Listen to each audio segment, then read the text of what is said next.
Síndico pode contratar administradora sem consultar a Assembleia?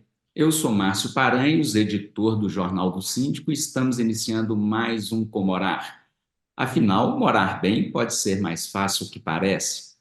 Antes de chamar a nossa convidada de hoje, pediria a você que faça sua inscrição aí no nosso canal, que ative o sininho para ser notificado de novos vídeos e também já vai dando o seu joinha aí para ajudar a gente aqui no YouTube, né? Isso é muito importante para a gente e não custa nada para você. E se você se interessa pelos assuntos condominiais e quer receber as nossas edições do Jornal do Síndico, que são mensais, você pode fazer a sua solicitação através do nosso canal de WhatsApp. O código de área é o 31 e o número é o 984817642. Né? A gente terá o maior prazer em encaminhar as nossas edições para você. Hoje com a gente aqui no Comorar, doutora Cleusane Lotti, que é advogada especializada em direito condominial, escritora, colaboradora de diversos veículos, inclusive Diário do Rio Doce, que é o jornal da minha terra natal, viu, Cleusane? Você sabe que eu sou de Governador Valadares, né? E o Diário do Rio Doce eu acompanho até hoje, foi até onde eu descobri você, né, através dos seus artigos, que são, por sinal, artigos muito bons, e, né, eu até pedi a sua liberdade de poder e autorização para a gente poder passar a publicá-los também no Jornal do Síndico, né, para ampliar mais esse conhecimento para o maior número de pessoas. Né? Mas, doutora Cleusane, que atualmente está em São Paulo, não é isso mesmo?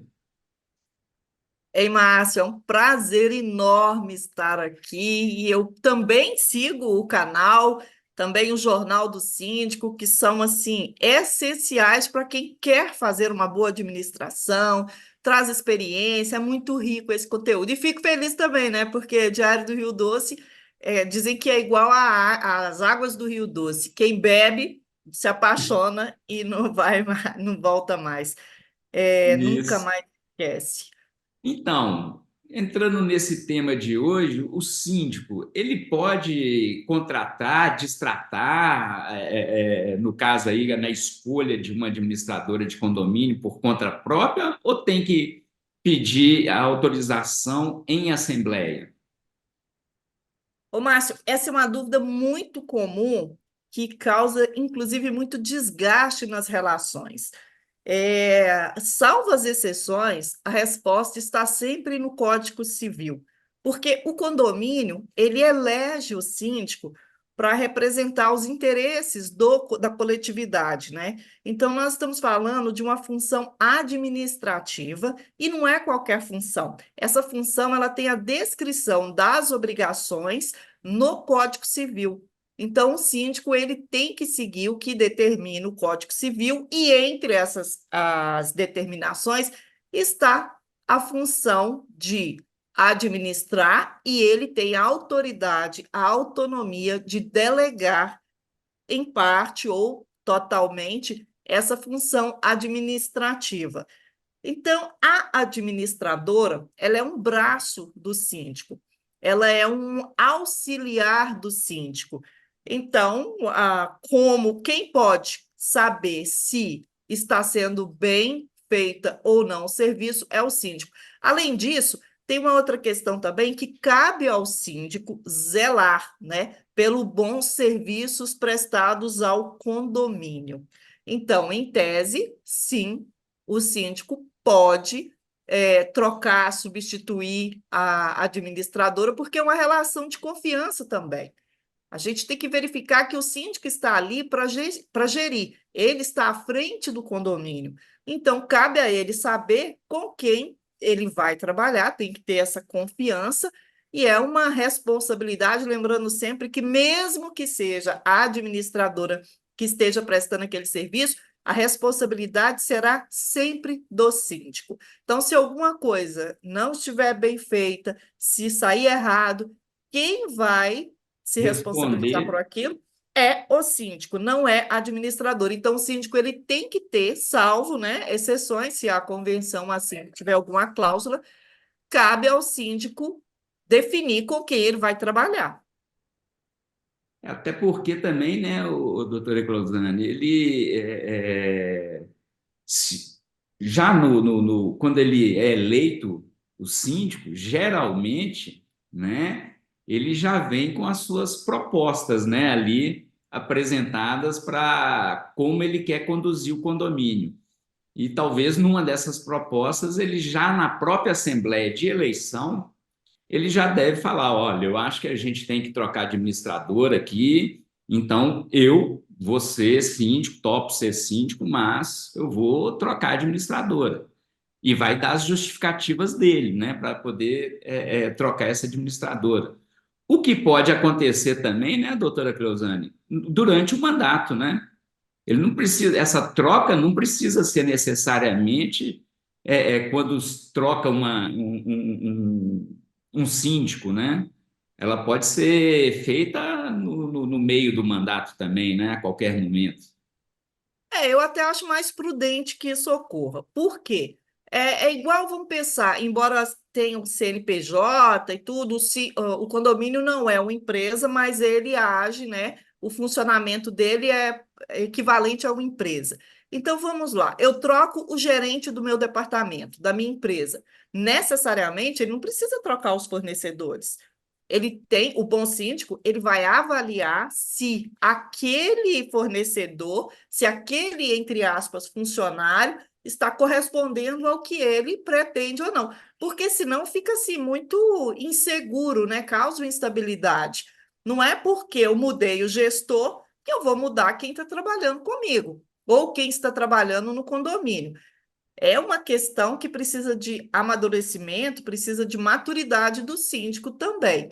Agora, é interessante também, Paranhos, que é o seguinte: o, os condôminos, eles não têm o poder de interferir na autoridade do síndico, né? Então, o síndico, ele tem essa autonomia, inclusive respaldada pela legislação, de trocar.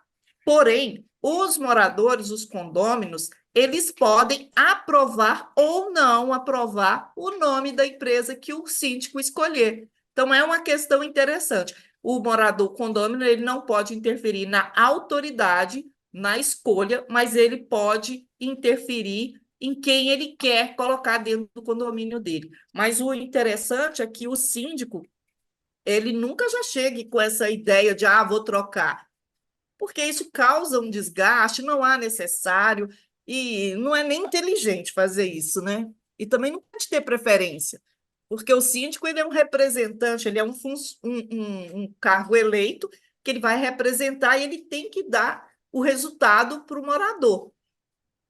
E esse resultado, os moradores, as outras empresas que estão, podem muito bem estar correspondendo, diferentemente do síndico, que tem um período, né, máximo de 2 anos em cada condomínio. O prestador, se ele já está ali antes, ele pode estar correspondendo. Então, uma coisa não implica na outra, nem sempre precisa retirar, não.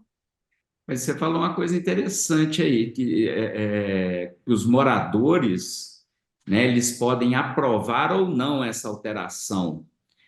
Mas como é que fica isso, então? Assim, é claro que assim não vai ser um único morador que vai falar assim, não, eu não aceito você trocar de administradora. Como é que fica essa situação? A partir do momento que o síndico fale que está interessado em trocar de administradora, apesar dele ter essa autonomia, então você acha, seria interessante, então, que ele levasse isso para discussão com a Assembleia, mesmo ele tendo autonomia para poder ter essa decisão? Olha, não é comum o morador ele interferir na escolha, não é comum. Mas como nós estamos falando de lei e a lei dá essa autonomia para o morador, é interessante que eles saibam dessa situação, né? Agora, Paraense, o que eu sempre defendo é o seguinte: conversar, é o diálogo. Olha, a administradora não está correspondendo por causa disso, disso e disso, está deixando a desejar. Então, eu pretendo, né, vamos substituir. Eu trabalho com a administradora X, que tem correspondido às minhas expectativas.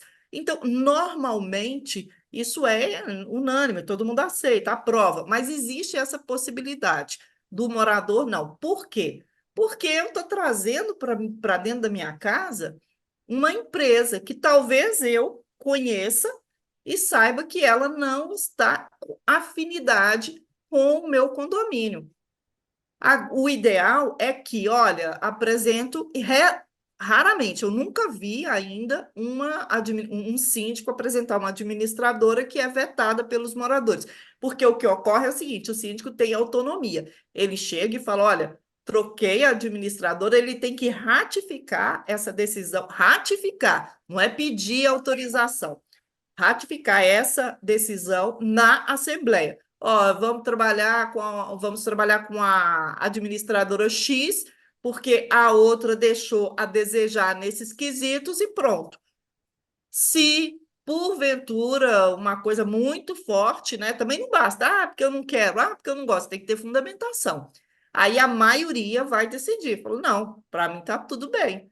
Então a gente tem que saber separar as coisas também. Muito bem, essa foi a doutora Cleusane Lotti, que é advogada especializada em direito condominial, que atua na cidade de São Paulo, né, doutora Cleusane? Ô, Paranhos, na verdade, eu moro em São Paulo, mas eu atuo em Minas, em Governador Valadares, na região ali do Vale do Aço, Vale do Rio Doce, Vale do Mucuri, ali, Teoflotone, Ipatinga, aquela região, Caratinga, que é, né? A gente às vezes sai do município, sai da casa da gente, mas continua lá. Agora, Paranhos, é interessante duas colocações aí também, que é o seguinte: muitas vezes, o que precisa da aprovação dos moradores? Vamos supor que eu estou trocando, substituindo uma administradora que hoje ela me cobra um valor X. Aí tá ok, aquele valor está dentro do meu orçamento. Mas eu quero uma outra administradora que vai cobrar X mais Y. Então, quando o valor impacta no orçamento, quando ele é desproporcional muito grande, ou, por exemplo, vai subir 15%, é mais cara, aí sim eu vou ter que precisar conversar, chamar os moradores e precisar aí da autorização deles. Por quê? Porque aí eu saio de uma questão meramente administrativa e já entro para uma que envolve recursos, envolve dinheiro. E falando em dinheiro, o morador ele tem sim que saber o que está sendo gasto e aprovar, porque isso vai refletir em aumento na taxa, na cota de condominial. Então, ele precisa, sim, nesse caso, pedir autorização. E tem ainda algumas convenções que limitam a autonomia do síndico. É difícil, nem todas, né? Via de regra, ele pode, mas a gente tem que lembrar que estamos falando de direito privado, onde existe essa possibilidade de interferência, de combinação entre as partes. E aí são essas duas exceções que a gente precisa deixar claro. Maravilha. Doutora Cleusane Lotti, que é advogada especializada em direito condominial. Muito obrigado pelos seus esclarecimentos aqui no Comorar, doutora Cleusane. Olha, é uma honra estar sempre aí. Como você diz, né? Morar bem pode ser bem descomplicado. Basta ter informação. Então, você gostou dessa informação? Compartilhe aí com seus vizinhos e com seus condôminos, né? E não se esqueça de fazer inscrição no nosso canal, né? Procure e ative também o sininho para receber notificações de novos vídeos quando entrarem no ar. O Comorar volta numa próxima oportunidade. Até lá!